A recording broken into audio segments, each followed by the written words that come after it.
Welcome to the Awakening Women podcast. I'm your host, Leanne Oaten. And in this episode, I want to talk to you about what keeps high-achieving women stuck in relationships that don't match their level of brilliance, ambition, and intelligence, and how to break free. What I'm going to do is start off by talking about therapy, which I have addressed a few times in this podcast and on this show. But I want to go at it from a different lens, which is from a high-achieving woman. And this is a woman that is very much about goal setting. She's driven. She is trying to find solutions. She tends to overfunction and take on the responsibility for everything and everyone. And this was me. So, hi, I can fully relate. I remember that version of me. I feel like I've healed that version of me. The ambition is still there, and the drive to create and the drive to have goals and work on myself and be in my personal development and mastering my inner life, mastering my life where it's not working, so it's still there within me. But as I've gotten older and my kids have gotten older and I live alone with my older daughters, it's kind of forced me to have to look at what all of that overfunctioning was actually masking. And so my belief is that high functioners end up becoming that way because of past trauma, from not having their needs met, from somewhere along the way learning that by doing we will be loved if we can do enough, that we can only be loved by what we do. And I listened to something the Gottmans said recently on one of their videos, and I love their approach for relationship stuff, by the way. But Julie Gottman said something to the tune that I won't say exactly how she said it, but basically she said that we bring our PTSD into our relationships, and a healthy relationship means that each person is able to hold space for each other's triggers and help each other move through those things in a healthy way, not in a codependent way or anything like that, or a toxic trauma bonding, toxic attachment way. But what I got from that is she's saying that both people need to be aware that both people are coming in with some form of PTSD, very likely, maybe not everyone, but people who are, that we have to recognize that there may not even actually be a quote unquote cure or healing of PTSD. And this is why women will say to me, it's going to take me so much time. I'm in therapy. I'm in this therapist. I'm in that therapy. I'm in all these things to heal my trauma or my PTSD. And when she said that, it was like an aha moment to me, because I've been pondering this myself. That is there a point that you just have to find a way to move past it and do your very best to be in your wholeness in your life as it is now? Yes, by doing the inner mastery work, by doing the emotional work, by doing the mindset work, by doing the lifestyle, being mindful of your surroundings, living a purpose-filled life, a life full of meaning. All of these things create a beautiful life. But there comes a point where the personal development field and the gurus will say, like, it's never enough. If you haven't healed your PTSD, then you need to keep going. You need to keep working. Go, go, go. And then our high achieving parts of us are like, yes, let me just overachieve now with my healing of my PTSD, because I need to do more work to be good enough to be happy, to be good enough to have the success and abundance, money that I want to have, the health that I want to have, the relationship I truly want to have. And so we keep pushing and pushing and pushing and looking for the next thing and the next thing and the next thing. And what I see is women who are in perpetual therapy as a way to actually mask what is going on within them. So when they come to me, and I want to also say before I carry on, I went to school to become a counselor. I was a registered counselor for about 6 years in a private practice in the field of counseling psychology. So I learned the specialty of counseling as an art and learning the interventions, the ethics, the different ways and forms of counseling therapy, all of it. And most people don't know that most counselors and therapists have actually very little training in couples therapy, as well as just in counseling in general. They learn a lot of other things, especially with social work. There's a very small portion of that that's counseling. And I actually went into the social work program because I wanted to help people and really want to get into counseling. And I thought that was going to be the track to get me there. But then as I was in that, I quickly realized that was not actually where I belonged. I knew that that wasn't the direction I wanted to go, that I wanted to be able to empower people instead of feeding survival, which often is what social work is. And I realized quickly that I don't think I would thrive in something like that I want to talk about expansion and growth and empowerment. And so, not that there isn't a place for those in the world that do that work. Of course, there absolutely is. But this is why I'm saying there's a job for everyone. Just like I couldn't do care aid or nursing. We need people to do all things, and we have to learn what is right for us. And so, what I can tell you is that there is a lot of counselors out there that don't necessarily have a lot of skill or training on how to actually do counseling, number one. And number two, very few actually learn a lot beyond an intro to couples and marital counseling. And so this means that too many powerful, intelligent, high-achieving women like you are told to communicate better or compromise more, when the truth is that the relationship itself is misaligned at the foundation and at the core. So what happens is that you would go into a counseling session and they would say, okay, so what seems to be the problem? What are the issues? Well, we're fighting about sex, or we're fighting about money, or we're fighting about parenting, like the top three. And so then you go in and you're tackling how to problem solve the parenting equation. Or you go in and talk about sex. And then the therapist gives you intimacy homework and practicing sexless touch, where you just touch each other and be intimate without penetration, or scheduling in sex and date nights that you have to do whether you feel like it or not. And so you leave there and you're like, great. That doesn't feel like it really touched on the reason why I don't want to have sex.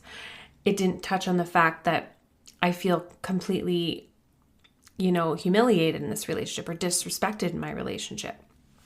And so this is what women are facing. And they go in and they're tackling these symptoms, but the root cause never gets addressed and it continues to fester. And so women are thinking that they need to learn how to communicate better or compromise more, when the truth is that the stuff that's going on in the relationship at the root, it's being bypassed. And I have spoken to and worked with too many women to count that could absolutely back up this. And I did see these limits firsthand when I worked with women, because when you work as a therapist, the model is you come in for your 50 minutes, we wrap up, and off you go. And even if I was seeing a client twice in 1 week, which some women would come in and want the more intensive, and I would recommend it for like 30 days to do twice a week if they were going through a particularly big thing or something where they needed more support. But even still, things come up in between these things. They don't have anywhere to process things that are coming in between. And that is a really big key. And this is where I started creating my groups and realizing that there was so much more to this than just sitting and talking for an hour a week. And therapy is often a temporary band-aid. It's not the deep transformation that high-achieving women actually really need. So here's why therapy can keep women stuck, is that most women are drawn to therapy because they want tools, they want a solution, and they want hope that it's going to fix their relationship, or they're going to be able to pinpoint what's going on, or have the therapist pinpoint that their guy is the problem, which is the first issue in the whole model that's broken. You can't go to therapy hoping to fix the other person. And when you are going in to try and fix the other person, you're in the wrong lane. And you have to recognize that therapy, I really believe, like, most times when women end up going, most times, it's in crisis. It's when things are at their kind of last mile, right? You're at the very end. Sometimes you go earlier and it's in and out of therapy for years as things are going up and down. But if a relationship is requiring that, my honest opinion in that is that it is almost always going to be due to some kind of personality disorder, a mental health disorder, like a true, maybe undiagnosed mental health disorder.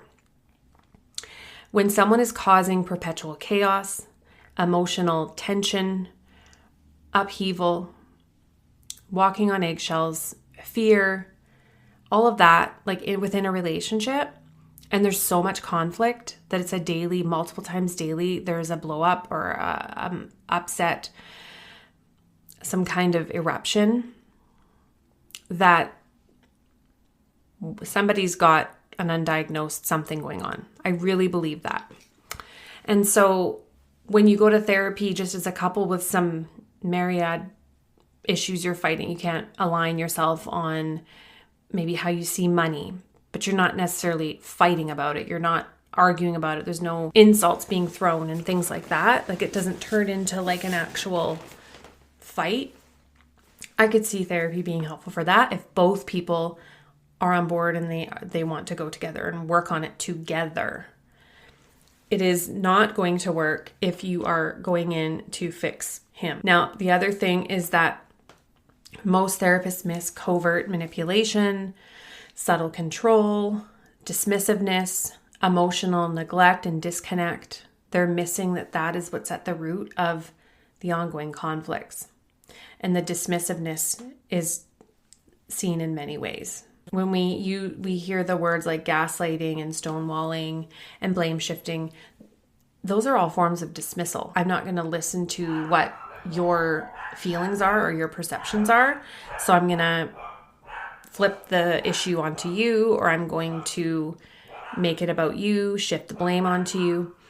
And when that's happening and it's being missed, it's actually normalizing dysfunction, right? Because you're going into therapy to discuss the things that are going on, and you're being shown another thing you need to address in a different area that's taking you right off course. Couples therapy can also keep women working harder in relationships that are not at their level. They're just not. They're working hard to get something from someone that they're not going to get. They're not asking for something out of this world. They're just asking someone that cannot give it to them, that has no capabilities. And then there's also insight without action. So this keeps them in the same cycle, and they think that it's growth. They think that they're actually doing something because they're going in and they're talking about stuff in therapy, and maybe they're getting little insights here and there. Well, insights without aligned action are useless. This is why when I work with women, we do integration. What did you learn from this? What are you taking away? Here's what your directives are. Here's what I want you working on this week, and then report back. I'm going to follow up with you. There's the accountability. So it's integration and accountability, the implementation. So if a therapist is really skilled and good at what he or she does, they would have these parts put into their therapy practice to set their clients up for success. But I know for me, I have had very little good therapy in my life. Most times, like, it wasn't. It kind of felt like it's a clock in, clock out. And so your 50 minutes is up. We've got to wrap up. And you walk out without any resolution, or feeling kind of like, I don't think I even got anything covered. I really feel like it is a limited way to get the support that we need. It has its place. But this is actually especially dangerous for high achieving women because they're used to working harder to make things work. So you go to therapy to work harder. And what else are you doing? You're doing the books. You might be taking courses on learning how to communicate. And you are listening to all the podcasts and following all the social media accounts to learn how to actually do this.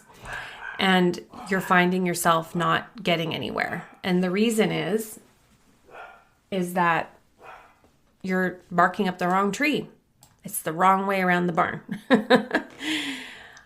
So to wrap this up, going to therapy has limited benefits.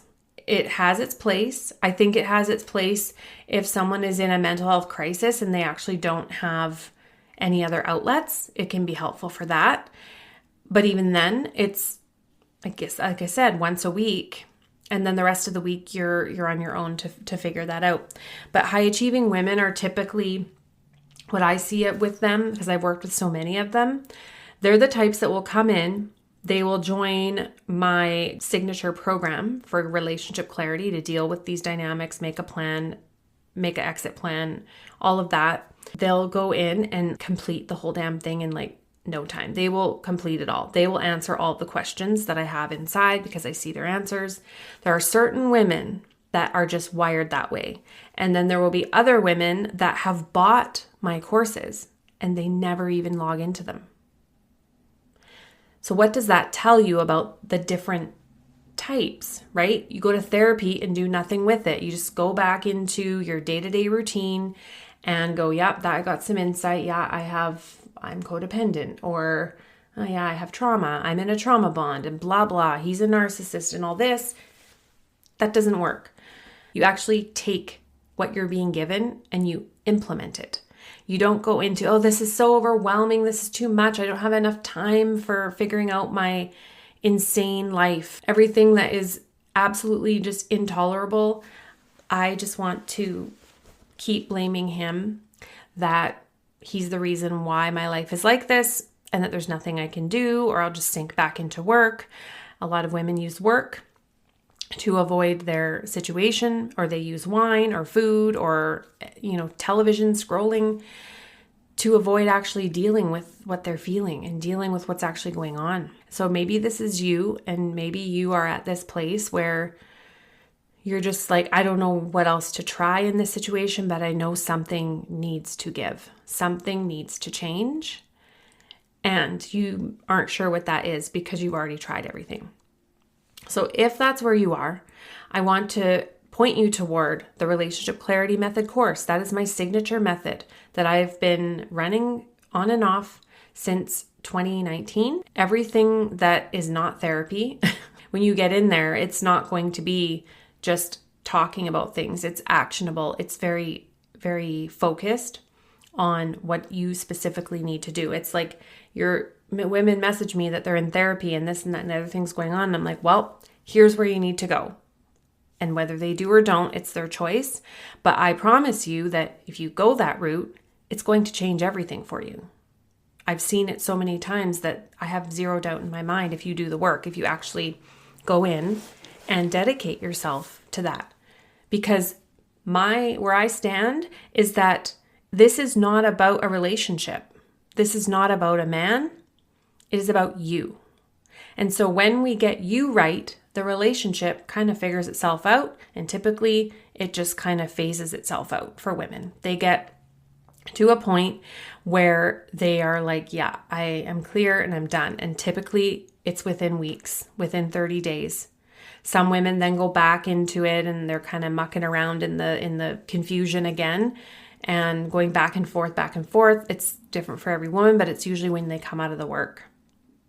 And this is why getting in something like a membership, like my Self-Sourced Woman membership, it helps you stay in the work. So it's a really beautiful combination to take the course and then join the membership to keep integrating the work, to stay in it.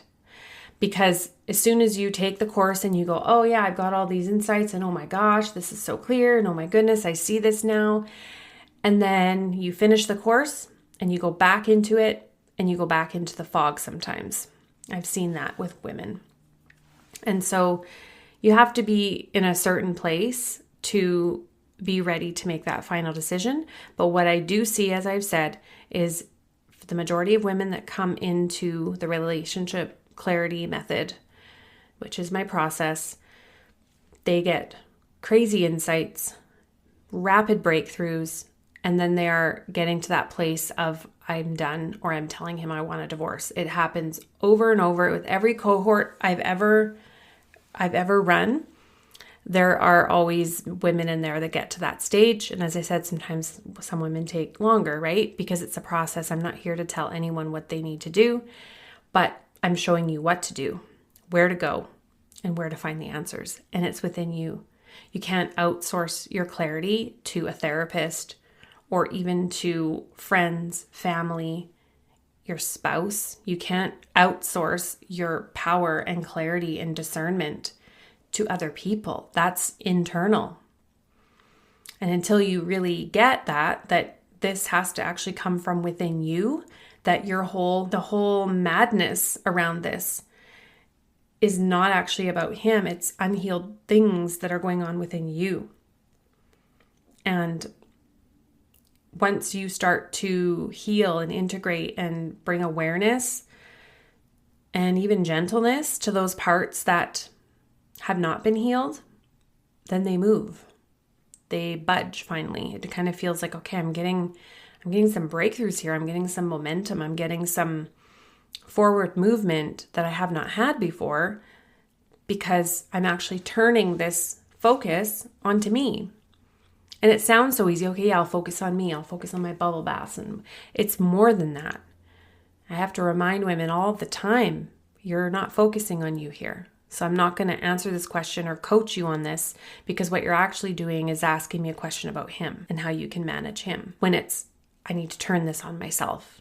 It's rewiring. It's complete rewiring. If you're wanting the information on how to get into my course or get into the membership, feel free to DM me on Instagram at Awakening Women. And I hope that this episode helped you if you are in a place where you are contemplating therapy or you're in therapy to try and figure out your relationship. And if it's not working and you're wondering, well, why isn't this working? Isn't this the thing? These are reasons why it's probably not fit for you. It's not right for you because you need a more high level, get in, get what you need, and get out and implement.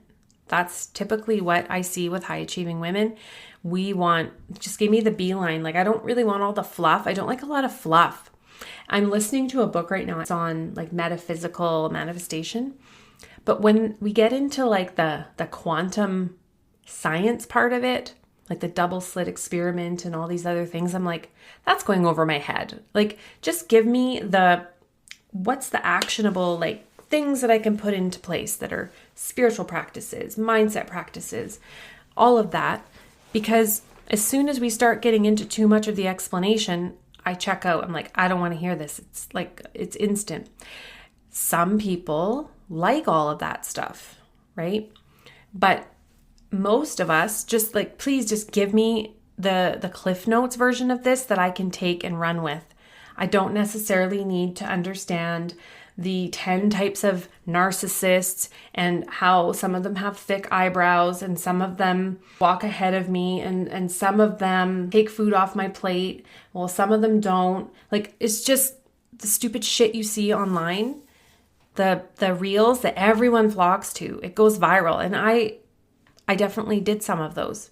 And every time I did it, I was like, ugh, I really don't like posting this stuff. But it's what got the virality. It got the engagement. It got the million views, you know?